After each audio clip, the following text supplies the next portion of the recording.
இது ரொம்ப ஒரு வினோதமான ஒரு விழாவாக எனக்கு தெரிகிறது. என்னுடைய வாழ்நாளில் நான் விஞ்ஞானிகள்னால் எனக்கு தெரிஞ்சது ஐன்ஸ்டீன் கூட பார்த்துருக்கேன். நான் விஞ்ஞானின்னா ஐன்ஸ்டீன் தாங்க. ஐன்ஸ்டீன் மாதிரி இப்போ அவர் விஞ்ஞானி இவருக்கும் கொஞ்சம் லேசாக ஐன்ஸ்டீன் மாதிரி இருக்கார். ஹேர் ஸ்டைல் தான். ஆனால் உண்மையில் ஒரு தமிழில் விஞ்ஞானி யாராவது இருக்காங்களா அப்படின்றது எனக்கு தெரியாது. ஏன்னா நம்மளாம் என்ன சொல்கிறோம், அதனால தான் தமிழில் விஞ்ஞானியும் வரமாட்டோம் அப்படின்லாம் அடிக்கடி சொல்கிறோம். ஆனால் இருக்கிற விஞ்ஞானிகளை நாம் கண்டுகொள்ளவே இல்லையே. நம்முடைய குழந்தைகளை எல்லாம் படிக்க வைக்கிற போது விஞ்ஞானிகளாக வளர வேண்டும் என்றால் முதலில் அவர்களுடைய கியூரியாசிட்டியை வளர்க்க வேண்டும். இது என்ன அது என்ன இந்த கேள்வி கேட்கிற குழந்தைகளுக்கு பதிலை சொல்ல வேண்டும். ஆனால் அதெல்லாம் ரொம்ப டோன்ட் பி கியூரியஸ். யார் வீட்டுக்காவது போனால் அங்கெல்லாம் அதெல்லாம் தொடாது, அதெல்லாம் எடுக்காது. அங்கேயே ஒரு விஞ்ஞானி கொல்லப்படுகிறான். ஆனால் அப்படிப்பட்ட இடத்திலிருந்து ஒரு விஞ்ஞானி நம் முன்னால் நிற்கிறார். மாசிலாமணி அவர்கள் விஞ்ஞானின்னா இப்படி இருப்பாங்க. என்னுடைய நண்பன் ஞான ராஜசேகரன் ஐஏஎஸ் அவரோடு சொன்னார், பார்த்தா கொஞ்சம் விஞ்ஞானி மாதிரி அப்படின்னு. அப்போ விஞ்ஞானிகள் ஒரு விசிபிள் சயின்டிஸ்டில் விசிபிள் சயின்டிஸ்ட் விஞ்ஞானிகள் இந்த சோதனை கூடத்தை விட்டு வெளியே ஜனநாயகத்தை பற்றி கவலைப்படுகிறார்கள் என்று சொன்னால் தமிழுக்கு நல்ல காலம் தொடங்கிவிட்டது என்றார். நாம் எல்லோரும் இங்கே ஒரு சிலை வைக்க வேண்டும் என்று சொன்னால் கண்ணகிக்குத்தான் சிலை வைக்க நினைக்கிறோமே தவிர மணிமேகலைக்கு சிலை வைக்க நினைப்பதில்லை. ஏன்? மணிமேகலை தான் ஒரு இன்றைக்கு மணிமேகலை உயிரோடு இருந்தால் மணிமேகலை ஒரு மதர் தெரேசா மாதிரி ஒரு நோபல் பரிசு பீஸ் பிரைஸ் கொடுத்துருப்போம் நம்ம. ஏன்னா ஒரு பெண் துறவி அவள் பசிப்பினியை ஒழிக்க வேண்டும் என்பதற்காக பாடுபடுகிறாள். அடுத்தார் அசோக் குமார்,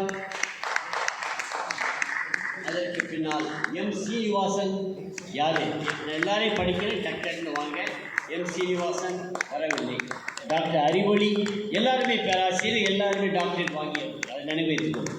மினிமம் குவாலிஃபிகேஷனே பிஹெச்டி தான் டாக்டர். அப்புறம் டாக்டர் மைக்கேல் குரோவிகா, இல்லை அவர் ரஷ்யாக்காரன்னு நான் நினச்சேன். ரொம்ப நேரம் கஷ்டப்பட்டு அவருக்கு எனக்கு பரிசு கொடுக்க மனசு வரல. ஏன்னா ரஷ்யாவில் இருக்காரா, இங்கே தப்பி ஆராய்ச்சி பண்ணாரான்னு தேடி பார்த்து கடைசியாக அவர் திருநெல்வேலிக்கார், நல்ல திருநெல்வேலிக்கார். அவர் பார்த்தாவே திருநெல்வேலிக்கார். சரி, அவர் வெளிநாடு ஊருக்கு போயிட்டார். அப்புறம் முத்து செல்லக்குமார், டாக்டர் சிவராமன் மேத்தமெட்டிக்ஸ், என்னுடைய நண்பர், மேத்தமெட்டிக்ஸ் ப்ரொஃபஸர் இல்லை. அப்புறம் டாக்டர் மிஸ்டர் சிதம்பரம் வந்திருக்கிறார். சிதம்பரம் வாங்க. பாப்புலரைசேஷன் ஆஃப் சயின்ஸை, அதாவது அறிவியல் கருத்துக்களை மக்களுக்கு கொண்டு செல்வதற்காக வாழ்க்கையை அர்ப்பணித்தவர். 30 ஆண்டுகள் அவருடைய சொந்த செலவில் செய்கிறார்.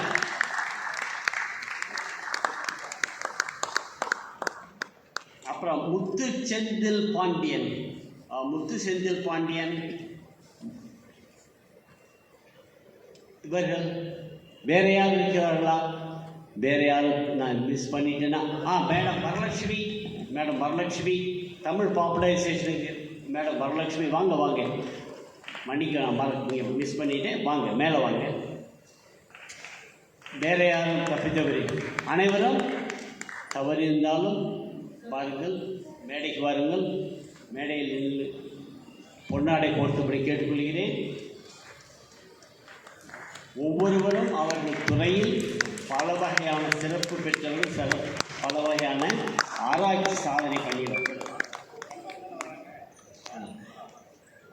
மேலும் இந்த இவ்வளவு பெரிய ஒரு சிறப்பான மாசிலா விஜயா விருது முழுமையாக அக்கறையோடு எங்களுடைய கனவை நனவாக மாற்றிய என்னுடைய நண்பர் திரு ஜின்னா அவர்களுடைய விடயத்தில் அவருக்கு என்னுடைய நன்றிகளை மிக மனதார நிறைந்த மனதோடு மேடைக்கு வர சொல்கிறேன். அவருக்கு மயில்சாமி அண்ணாதுரை அவர்கள் பொன்னாடை போற்றுவார்கள். எல்லாத்த விட ஒரு அதிசயம் என்னன்னா, இத்தனை நாட்களாக ஒரு சொற்பொழிவு என்றால் அது இலக்கிய சொற்பொழிவாக இருக்கும், அல்லது கவிதையாக இருக்கும், அல்லது பட்டிமன்றமாக இருக்கும். பட்டிமன்றம் எல்லோரும் போவார்கள், ஏனென்றால் அங்கே வெறும் பேச்சு உருட்டு விரட்டு இருக்கும். ஆனால் இங்கே உங்களுக்கு சிந்திப்பதற்காகவே பல சிந்தனையாளர்கள், வெவ்வேறு துறையை சார்ந்த பல சிந்தனையாளர்கள், பல பேரறிஞர், the cream of the people, the galaxy of the intellectuals இங்கே வந்திருக்கிறார்கள். அதை நீங்கள் பொறுமையாக இவ்வளவு நேரம் கேட்டதற்கு எனக்கு மிக மிகவும் ஆச்சரியமாக இருந்தது, மிக மகிழ்ச்சியாக இருந்தது.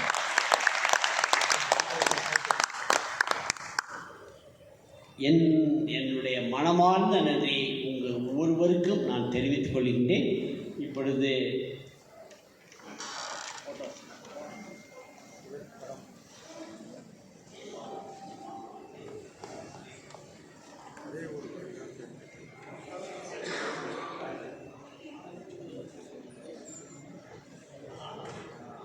இந்த நிகழ்ச்சியை நல்ல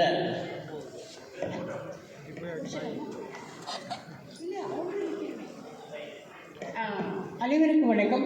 இந்த நிகழ்ச்சியை மிக அருமையாக தொகுத்து வழங்கி கொண்டிருக்கின்ற அழகிய பெண் சுசித்ரா அவர்களுக்கு ஒரு சிறப்பு செய்வதற்காக நாங்கள் விரும்புகின்றோம். ஒரு நிமிடம்.